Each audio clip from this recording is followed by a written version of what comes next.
Amen. Oui, frère César, Amen. à toi la parole. Oui.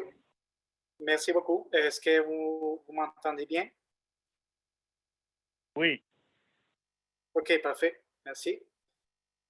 Bon, bonsoir à mes bien-aimés frères et sœurs en Jésus-Christ. Et merci beaucoup pour cette opportunité. Et c'est pour moi vraiment un privilège d'être ici avec vous pour partager la parole de Dieu. OK, bon. Ce soir, avant de commencer, je me remercie notre Père Simon pour la prière, mais je vous demande, s'il vous plaît, de m'accompagner dans son cours de prière. Prions le Seigneur.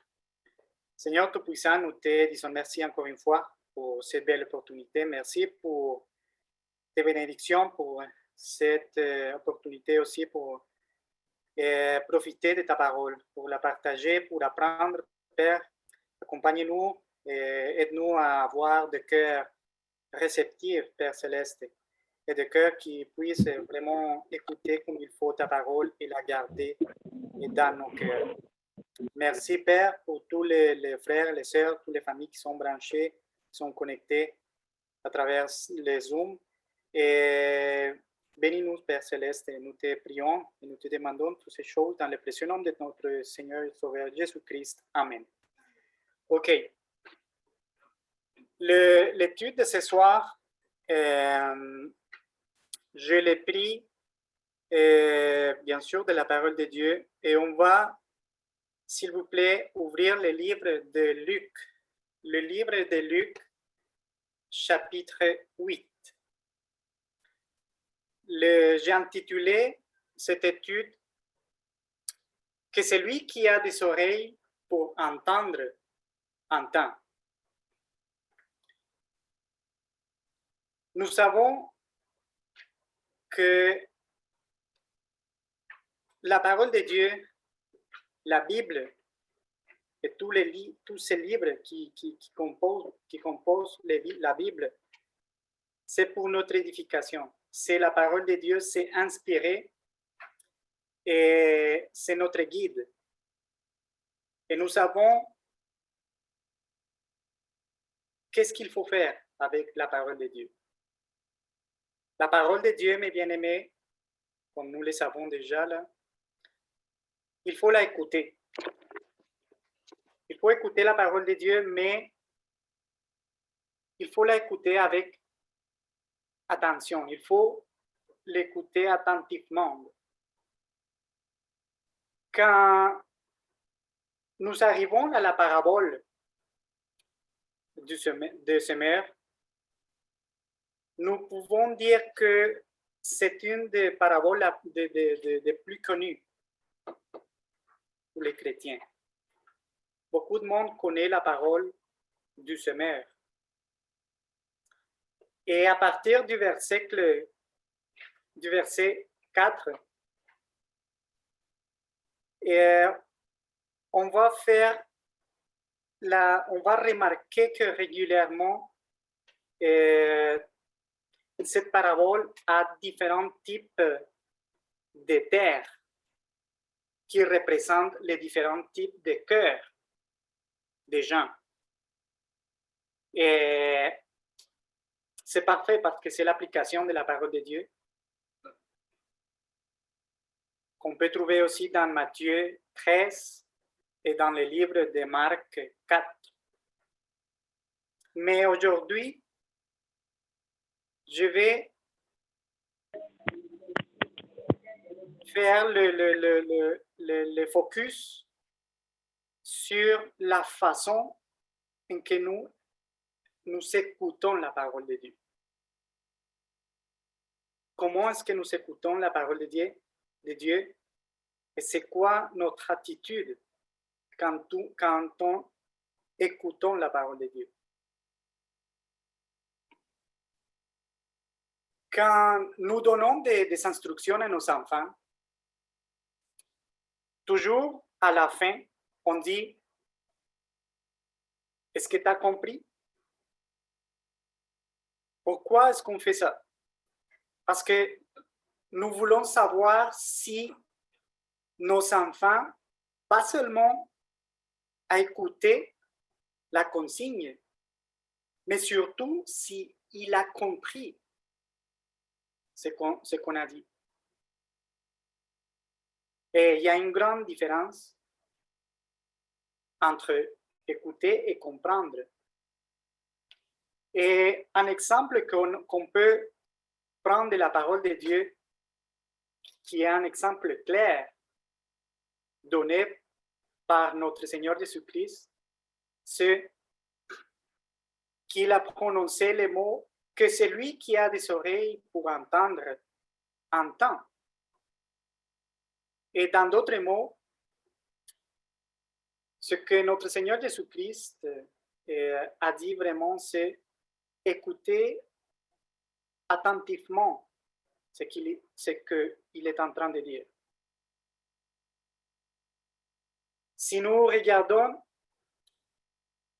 notre entourage, si on analyse vraiment la société de nos jours, on peut identifier une grande problématique. Il y a une grande problématique de nos jours. Le problème, c'est qu'on ne sait pas écouter. On vit dans un monde qui ne sait pas écouter.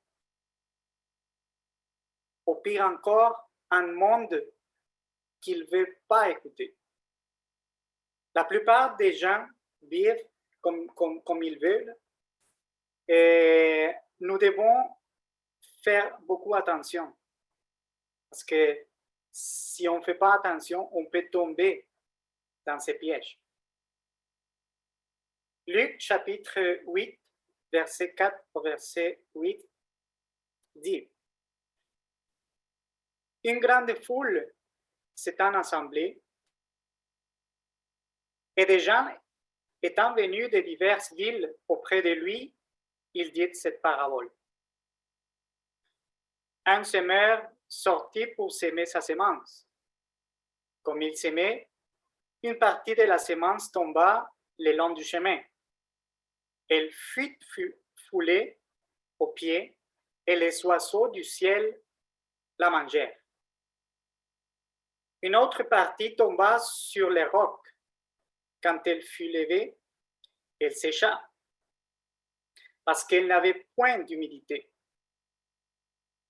Une autre partie tomba au milieu des épines. Les épines crurent avec elle et l'étouffèrent. Verset 8. Une autre partie tomba dans les bonnes terres. Quand elle fut levée, elle donna du fruit au centuple. Après avoir ainsi parlé, Jésus dit à haute voix que celui qui a des oreilles pour entendre, entend. Quand nous lisons le verset 9, on va remarquer que les disciples n'ont pas compris cette parabole. Mais de nos jours, on peut dire qu'on comprend parce qu'on a étudié pas mal de fois et on a lu la parole de Dieu et on comprend maintenant ce que ça signifie. Mais la question, c'est est-ce que nous sommes en train d'écouter attentivement la parole de Dieu? Est-ce que nous comprenons réellement la parole de Dieu, ce que les Écritures veulent dire? Est-ce qu'on comprend vraiment quand on lit, quand on écoute? Des fois, le problème, c'est que nous ne savons pas écouter comme il faut. Et ça peut nous amener à tirer des conclusions erronées. Et pourtant, on met en pratique quelque chose complètement différent à ce que les Écritures enseignent. Et c'est pour cela que c'est très important que quand on lit les Écritures, quand on écoute les Écritures, nous devons vraiment nous concentrer pour savoir qu'est-ce qu'ils disent, qu'est-ce que Dieu veut nous dire. Des fois, les gens se sentent frustrés parce qu'ils ne comprennent pas. Et des fois, les gens sont un peu plus confus. Et on ne va pas faire un drame pour ça. Mais des fois, on peut identifier que le problème, c'est parce qu'il y a un manque de concentration au moment de s'approcher à la parole de Dieu. On va regarder, mes bien-aimés, pourquoi est-ce que c'est très important de comprendre, pas seulement d'écouter, mais de comprendre les Écritures. Tournez avec moi, s'il vous plaît, dans le livre de Matthieu, chapitre 13, verset 19. Matthieu 13, verset 19.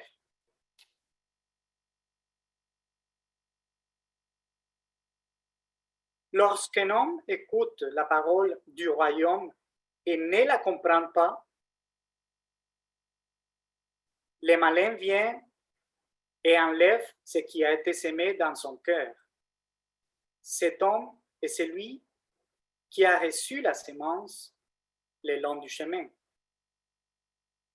Mais on va regarder au début, parce que ça dit, lorsqu'un homme écoute la parole du royaume, mais qu'est-ce qui se passe? Ne la comprend pas. Le malin vient et enlève ce qui a été semé dans son cœur. Quand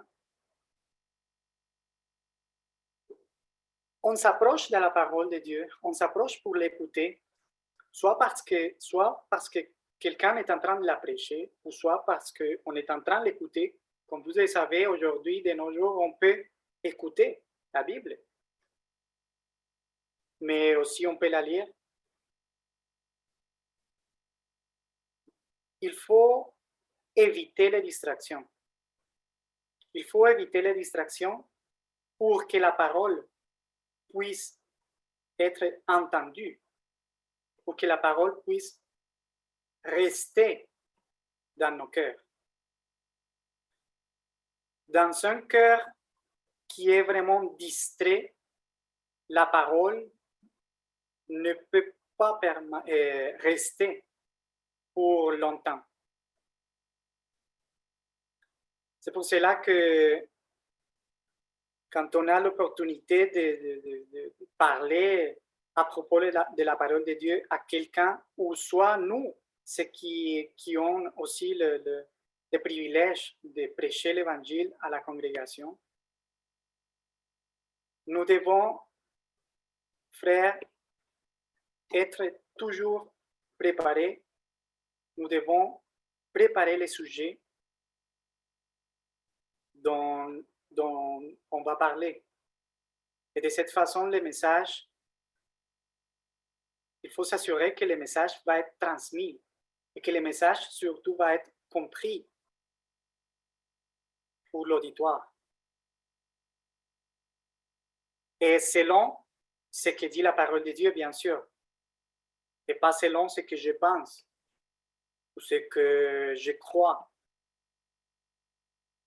Ça veut dire que c'est une grande responsabilité pour ceux qui enseignent. Et ça applique aussi à nos sœurs qui enseignent nos enfants. C'est vrai que ce n'est pas facile, mais il faut avoir... il faut comprendre que la parole de Dieu, si la personne qui essaye qui l'écoute, on ne peut pas attirer son attention, et ça peut arriver ce qu'on vient de lire. Si la personne ne comprend pas la parole, ça ne va pas rester longtemps dans le cœur de la personne qui écoute. Si on continue en Matthieu 13, verset 22, ça dit, celui qui a reçu la sémence parmi les épines, c'est celui qui entend la parole, écoutez bien, c'est celui qui entend la parole, mais en qui les soucis du siècle et la séduction des richesses étouffent cette parole et la rendent infructueuse. La parole de Dieu peut être étouffée pour tous les soucis de ce siècle. Il y a beaucoup de plaisirs, mes bien-aimés, qui sont trompeux, mais pas tous les plaisirs sont mauvais. Parce que Dieu, il ne nous empêche pas de profiter, admettons par exemple, de sa création.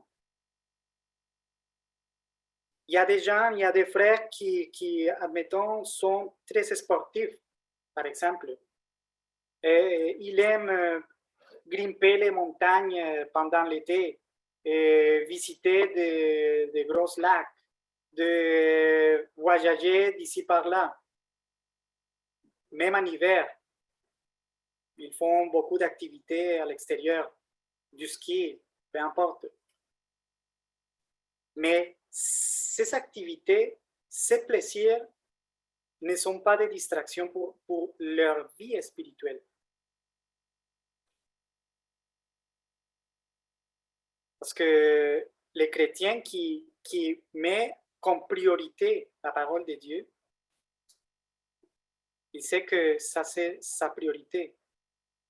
C'est pour cela qu'il y a des gens qui vont à l'autre extrême, qu'on ne peut pas faire rien, on ne peut pas sortir, on ne peut pas profiter, on ne peut pas s'amuser. C'est pas ça. C'est pas ça non plus. Par exemple, quand on arrive à la congrégation, à notre congrégation, à notre assemblée, ou même quand nous sommes ici assis pour écouter à distance la parole, il faut laisser les difficultés dehors, mes bien-aimés. Il faut laisser tous les problèmes dehors le bâtiment de la congrégation. Écoutez, mes bien-aimés, qui peut dire que n'a pas de problème? Qui peut dire entre nous, qui peut dire qu'il n'y a pas de soucis dans leur vie? Peu importe le type de situation, peu importe les problèmes, peu importe les difficultés, soit économiques, soit dans le travail, soit dans la famille, soit des problèmes de santé, peu importe. Il y aura toujours des situations ou des difficultés dans ce monde où nous vivons. Toujours. Jean, chapitre 16, verset 33, Jean 16, 33 dit, « Je vous ai dit ces choses afin que vous ayez la paix en moi.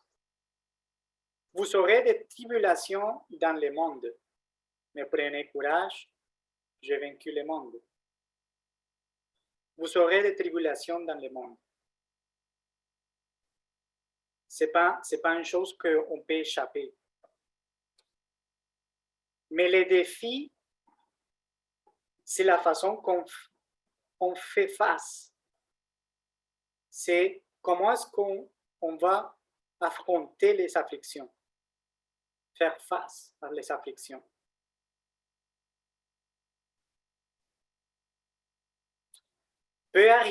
Ça peut arriver que pendant le temps qu'on a dédié comme ce soir-là, pour nous approcher à les études bibliques, ou soit les vendredis pour prier, les dimanches pour les cultes, nous sommes des fois assez chargés de beaucoup de choses, que ça étouffe la parole. Ça peut nous empêcher d'écouter la parole comme il faut et de la comprendre. Assez souvent, tous les vendredis, par exemple, nous prions pour le service d'adoration du premier jour de la semaine, pour les études bibliques de mercredi. Mais quand ces moments dédiés pour les choses spirituelles arrivent, nos pensées, des fois, et nos forces sont ailleurs. En réalité, on sait que ce n'est pas toujours facile, mais c'est très nécessaire, c'est très important que la parole de Dieu soit écoutée, soit comprise, soit retenue, parce que sinon, ça ne sert à rien. Comme on vient de voir dans Matthieu 13, 19. Quand la parole de Dieu, on ne la comprend pas, ça ne va pas rester dans nos cœurs. Ça ne va pas rester.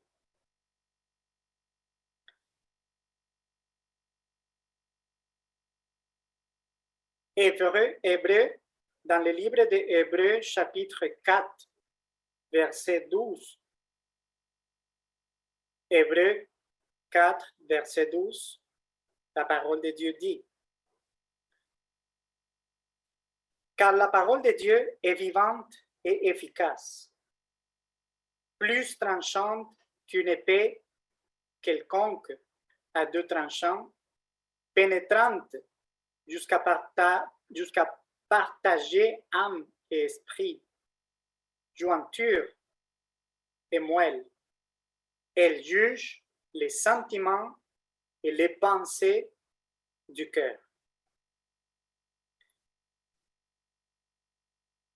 Voilà la raison pour laquelle on doit écouter attentivement la parole. Celui qui a écrit le livre d'Hébreu, inspiré par le Saint-Esprit, bien sûr, a dit: car la parole de Dieu est vivante et efficace. Que celui qui a des oreilles pour entendre, entend. C'est le conseil. C'est ça ce que le Seigneur Jésus-Christ a dit à tous ceux qui étaient en train de l'écouter. Que celui qui a des oreilles pour entendre, entend.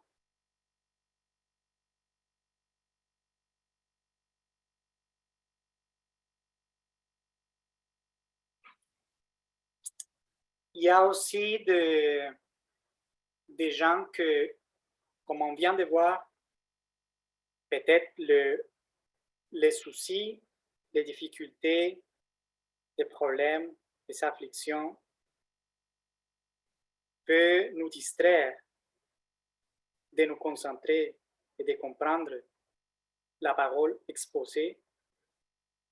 Il y a aussi de l'autre côté des gens qui simplement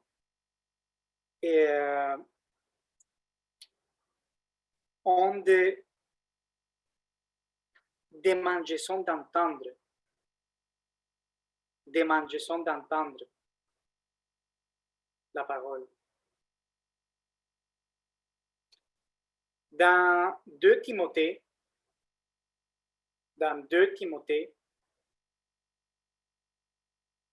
chapitre 4, les versets 3 et 4, 2 Timothée 4, versets 4, 3 et 4, l'apôtre Paul dit: car il viendra un temps où les hommes ne supporteront pas la saine doctrine, mais ayant la démangeaison d'entendre des choses agréables, ils se donneront une foule de docteurs selon leur propre désir. Verset 4. Détourneront l'oreille de la vérité et se tourneront vers les fables.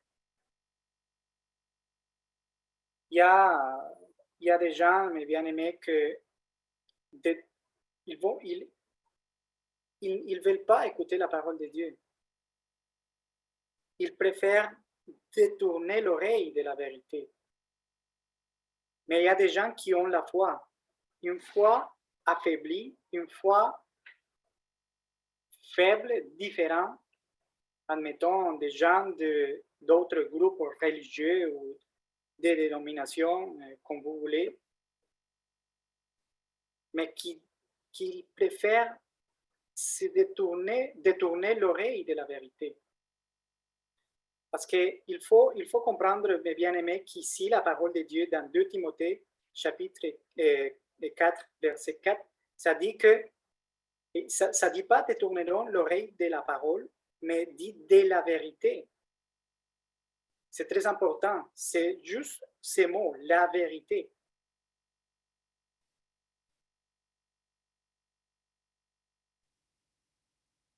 Juste pour aller écouter des faux prophètes, des faux enseignants.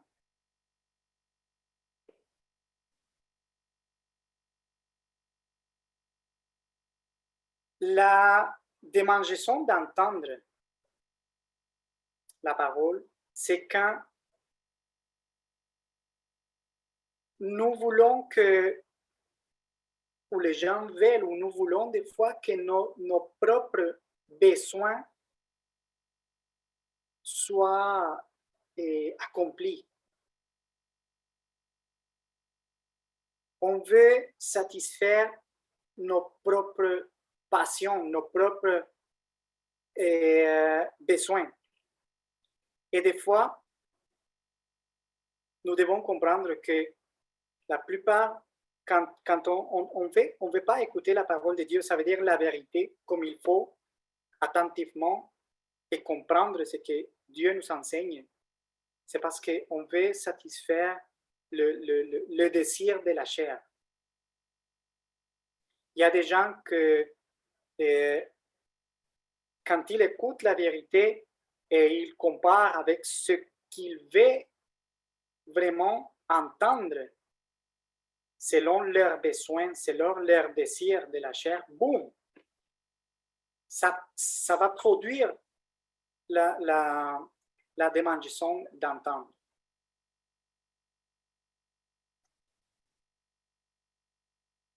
Des fois, on peut se sentir mal à l'aise quand la parole de Dieu nous exhorte. Après d'avoir entendu, après d'avoir écouté la vérité, on dit, c'est pas ça ce que je vais écouter. C'est pas ça ce que je vais entendre. Et ça arrive, mes bien-aimés, quand la chair contrôle nos pensées, quand la chair contrôle nos consciences. Écouter la parole de Dieu pure et sans tâche, des fois, peut être, des fois, ça peut être, on peut dire que c'est pas quelque chose que les gens aiment. Quand la parole est prêchée pure, sans tâche, comme il faut, selon ce que Dieu veut que nous entendons, selon ce que Dieu veut que nous comprenions. Même, des fois, au milieu du peuple de Dieu. Aux gens d'aujourd'hui, et les gens modernes, ils n'aiment pas être mal à l'aise à cause de la vérité.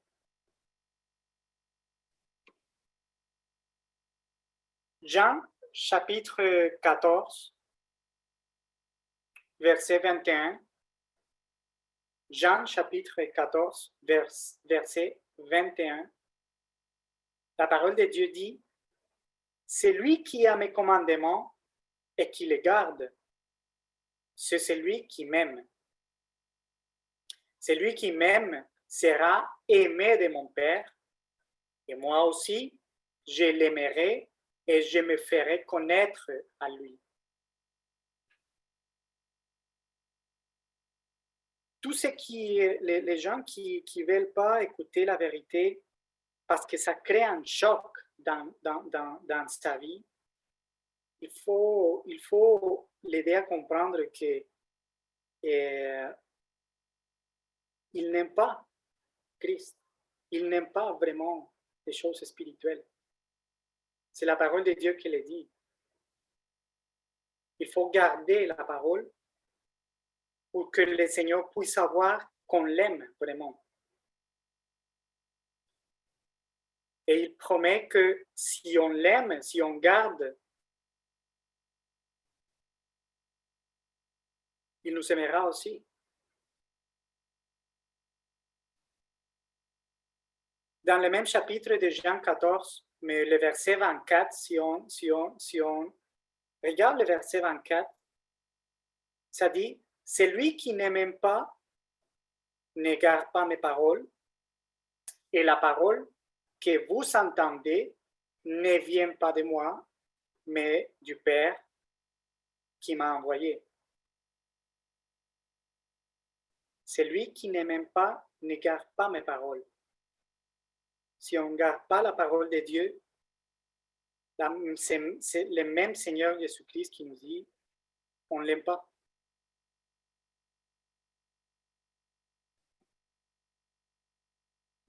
Écoutez et accepter la vérité, parce que ça c'est une autre chose. Il faut l'accepter, mais pas par la force, bien sûr.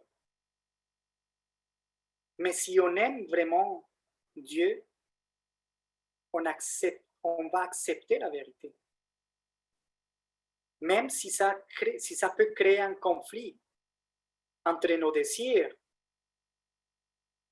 et les désirs de Dieu.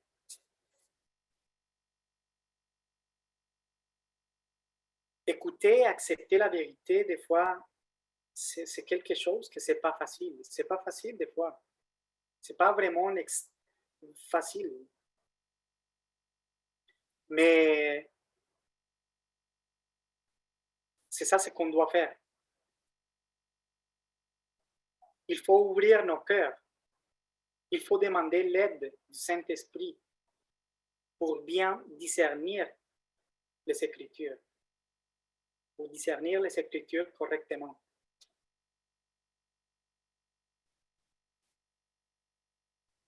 Dans le même livre de Jean,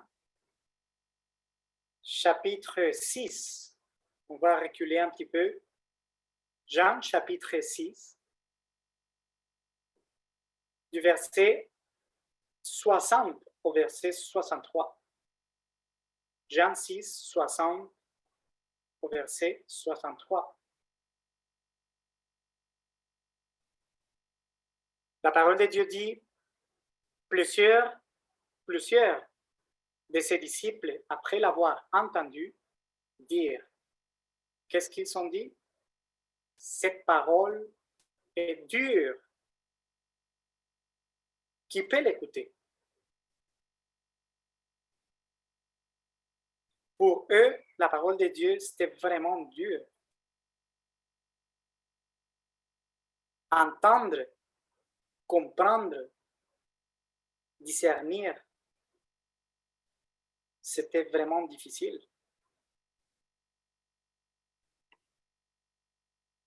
Jésus, sachant en lui-même que ses disciples murmuraient à ce sujet, leur dit, « Cela vous scandalise-t-il? » Et bien aimé, est-ce que la parole de Dieu nous scandalise aujourd'hui? Il y a des gens qui sont scandalisés à cause de la vérité.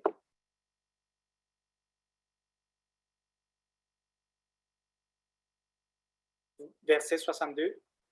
Et si vous voyez le Fils de l'homme monter où il était auparavant, c'est l'Esprit qui vivifie. La chair ne sert de rien.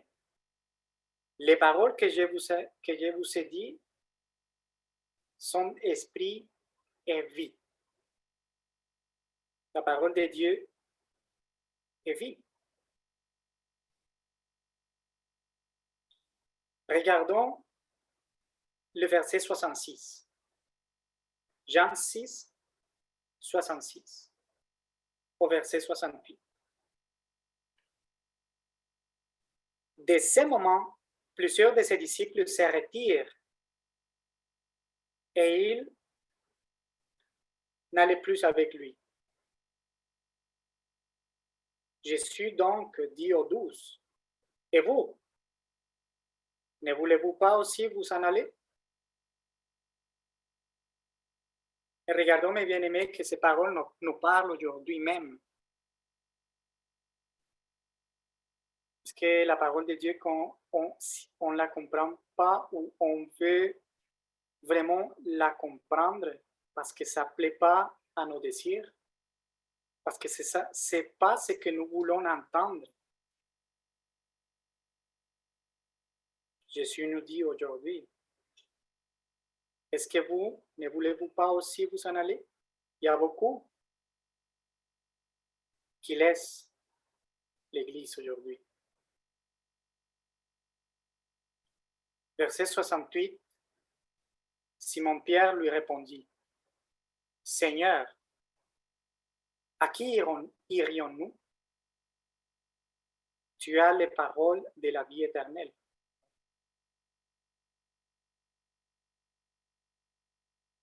Est-ce que quand on écoute la parole de Dieu, et des fois, on sait que la parole nous touche, nous exhorte, et ça c'est correct.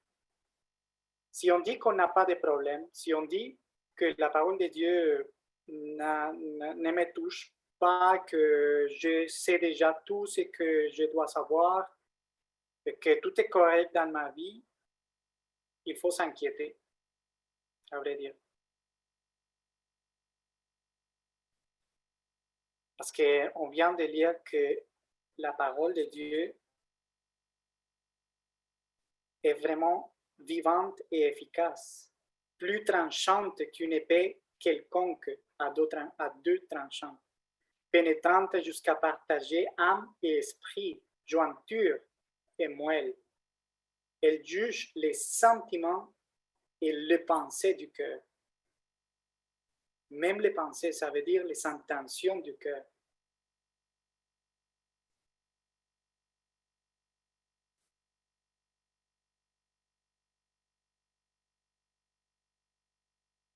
Il y a eu beaucoup qui ont laissé le Seigneur.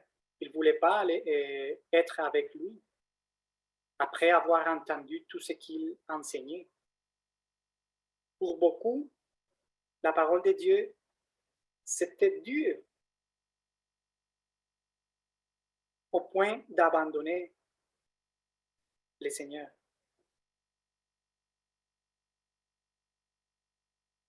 Soyons, mes bien-aimés, humbles et acceptons la parole de Dieu propre, pure. Parce que si on a une bonne attitude et on écoute attentivement les conseils de Dieu, on sait qu'il y aura une transformation en nous. Il y aura la transformation pour le bien.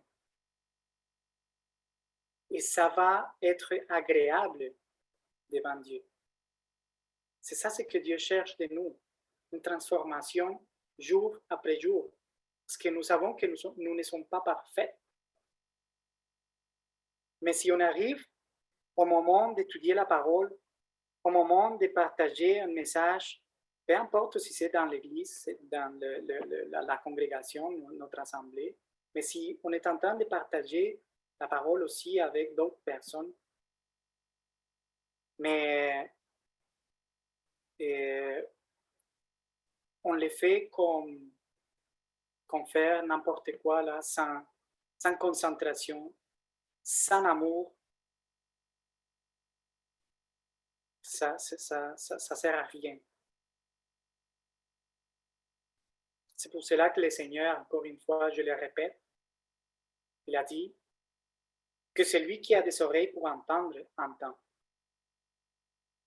Je connais, je vais partager un cours information. Je connais une personne qui travaille avec moi, c'est une femme. Et cette femme-là, on parle assez souvent de sujets bibliques parce qu'elle est intéressée. Et bien sûr, je me présentais en tant que chrétien et je lui ai offert mon aide si elle avait besoin de quelque chose. Et j'ai vu vraiment qu'elle était intéressée pour les choses spirituelles. Et cette personne, elle fait partie d'une dénomination, d'un autre groupe religieux.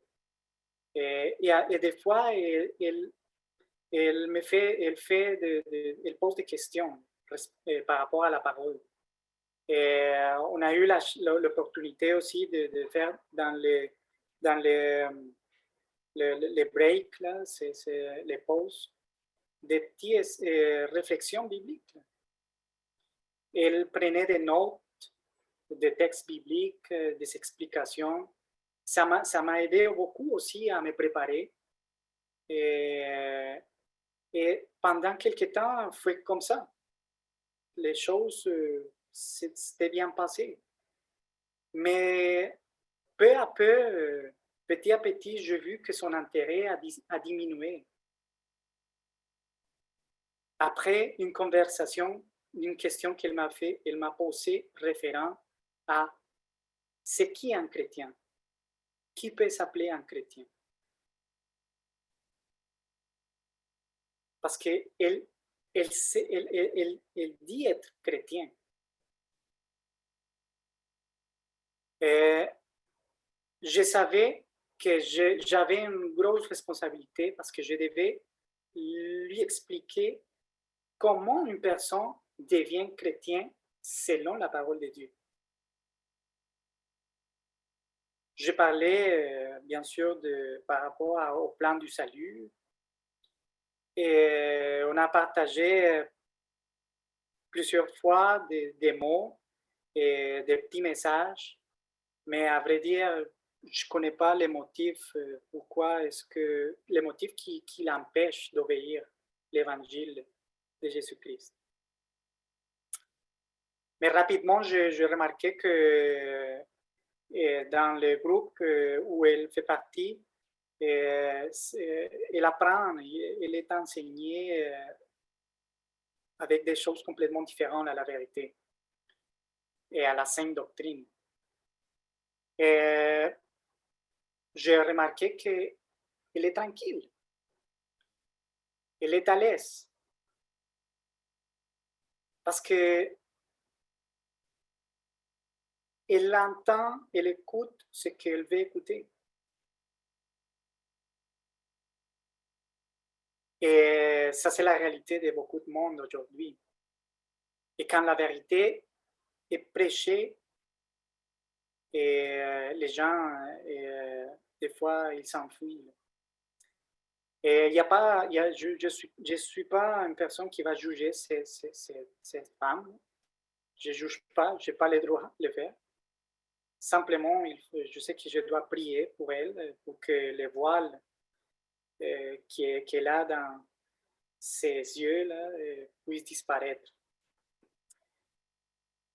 Pour conclure, mes bien-aimés, cette soirée, nous savons que notre Seigneur Jésus-Christ enseignait à travers des paraboles.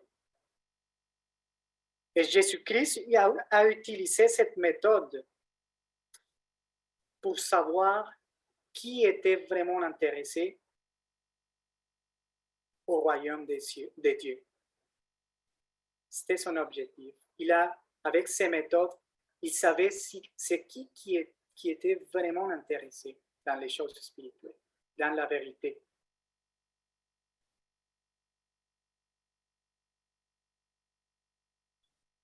Et celui qui était vraiment intéressé C'est lui, aujourd'hui même, c'est lui qui est intéressé au royaume de Dieu, va être motivé pour connaître plus. Ça doit être une motivation. Si on ne comprend pas, on cherche, on demande, on pose des questions.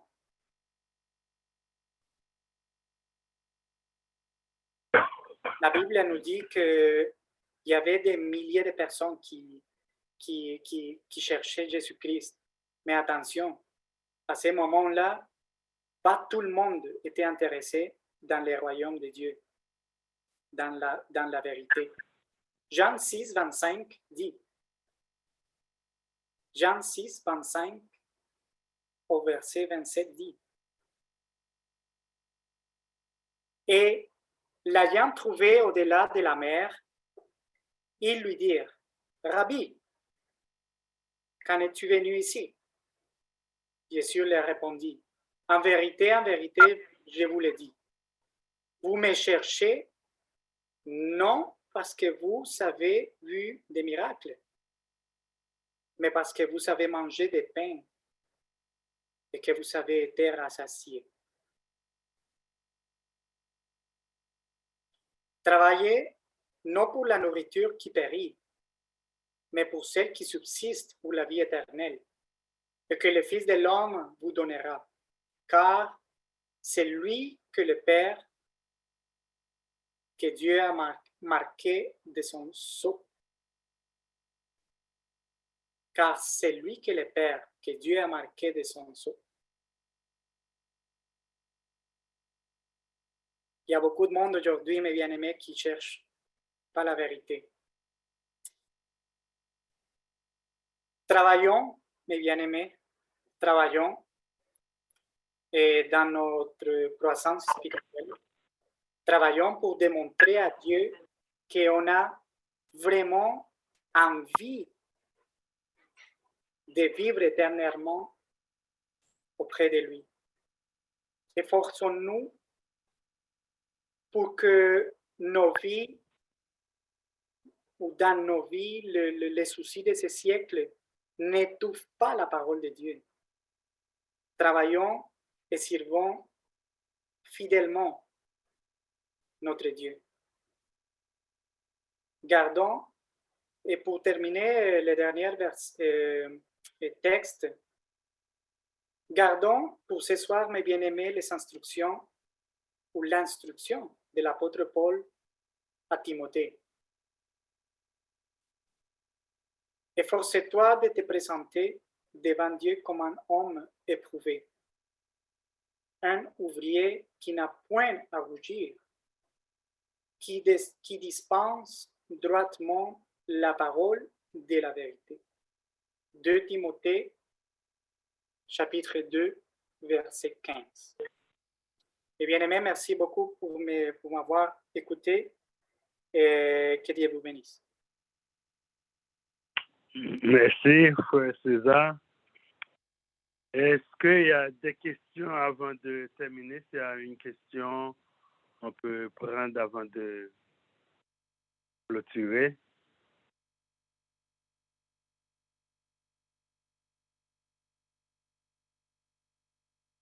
Bon, s'il n'y a pas de questions, Frère Frédéric, est-ce que tu as quelque chose à annoncer? Oui, pour les annonces, nous voulons remercier le frère César pour ce message et aussi le frère Jérémie qui nous a conduits dans les champs et aussi remercier tous les frères et sœurs, y compris ceux qui sont loin, pour leur présence, leur intérêt à la parole de Dieu, comme nous avons entendu que la parole de vie. Donc, le prochain rendez-vous, c'est vendredi. À partir de 19h, nous serons en ligne et nous continuons à prier pour la famille de notre bien-aimé qui nous a quittés, Mobley, le serviteur de Dieu. Nous allons continuer à prier pour sa famille jusqu'à ce que son corps sera justement conduit, mis sous terre. Voilà un peu ce que je pouvais dire pour les annonces. Que Dieu vous bénisse. OK. Bon, Frère Frédéric, je ne sais pas s'ils sont en ligne, Ben, je vais te demander de faire la prière pour terminer. D'accord. Nous allons chanter le cantique 208. Le cantique 208.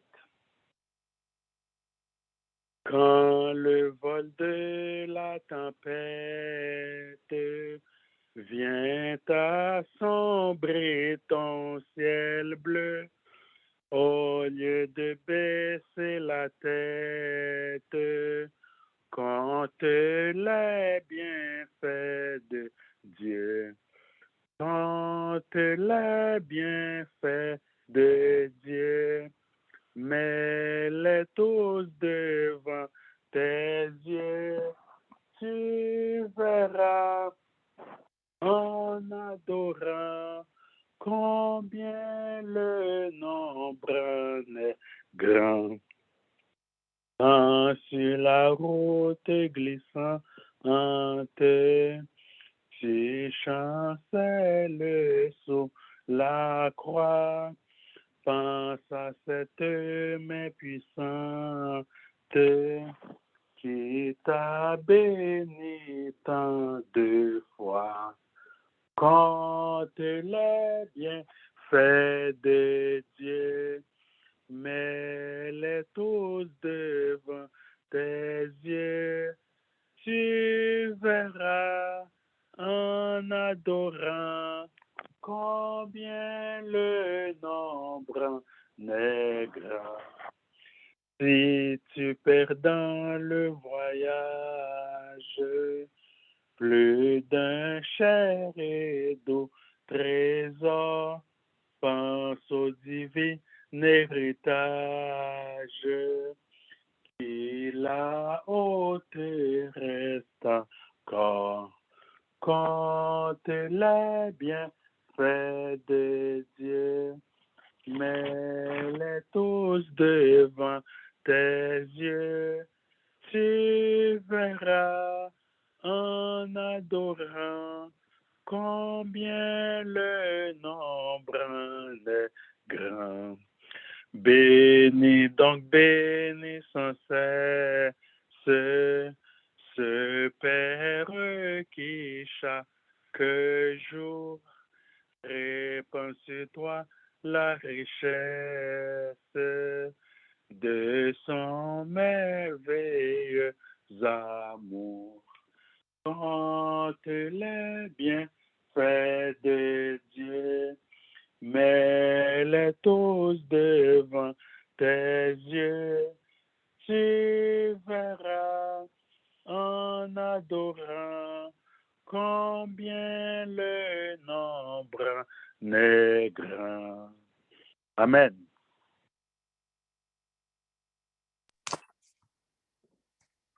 Prions ensemble. Éternel, notre Père, toi qui es dans les cieux, qui vois toutes choses, qui connaît toutes choses et qui nous aime, que les paroles de ce cantique soient comme un parfum d'une bonne odeur devant ton trône de grâce.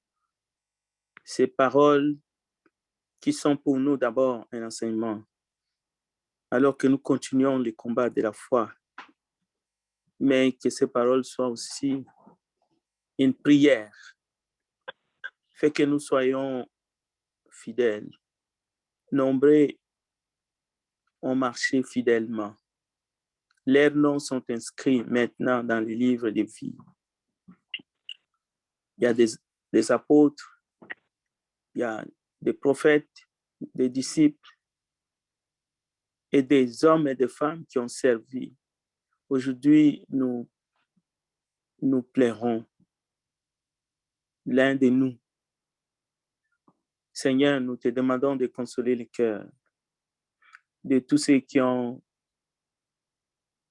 reçu la grâce d'écouter, de te servir avec les frères Mobley qui n'est plus. Nous pensons aux frères qui sont à Florence, aux sœurs, ici à Montréal, aux États-Unis, où il a servi comme ancien dans l'Église. Mais nous pensons surtout à sa famille, ses enfants, peu intimes, et aussi leurs familles. Nous pensons aussi aux membres de l'Église du Christ des Charlans, en particulier la famille Chimino, Enrico et aussi Antonio, ainsi que leurs familles. Nous pensons aussi à nos frères qui sont en Europe et qui ont eu la grâce de travailler avec lui. Maintenant, c'est notre tour. Aide-nous à te servir, à rester fidèles jusqu'à la mort, comme la plupart qui nous ont quittés, qui sont maintenant et qui se reposent et que leurs œuvres les suivent. Seigneur, nous remettons les progrès de ton assemblée entre tes mains. Bénis les frères qui nous a dirigés dans l'étude ce soir, le frère César ainsi que toute sa famille, le frère Jean-Rémy ainsi que sa famille. Bénis tous les membres, sans exception, toutes les familles. Seigneur, ceux qui sont découragés, ceux qui doutent, ceux qui hésitent, ceux qui clochent de deux côtés, fortifie-les, que cette parole les touche. Il y en a qui se sont retirés en arrière, mais nous pouvons toujours avoir l'espoir que ton amour aura le dernier mot dans leur vie. Glorifie ton nom, bénis tous les serviteurs et les servantes dans le monde qui prêchent ton évangile, la saine doctrine. Ceux qui égarent les autres et qui sont égarés, nous comptons sur ta grâce infinie afin qu'ils reviennent dans les droits chemins, afin que leurs âmes soient sauvées et ne puissent pas se perdre. Gloire et louange à toi. Manifeste-toi comme tu le veux à travers ta parole qui est la vérité au milieu de ton peuple. Au nom puissant de Jésus-Christ, notre Seigneur, nous avons ainsi prié. Amen. Amen. Amen. Dieu vous bénisse. Faites la paix de Dieu avec vous. Passez une bonne soirée. Bye bye. Bonne soirée. Merci beaucoup. Bonne soirée.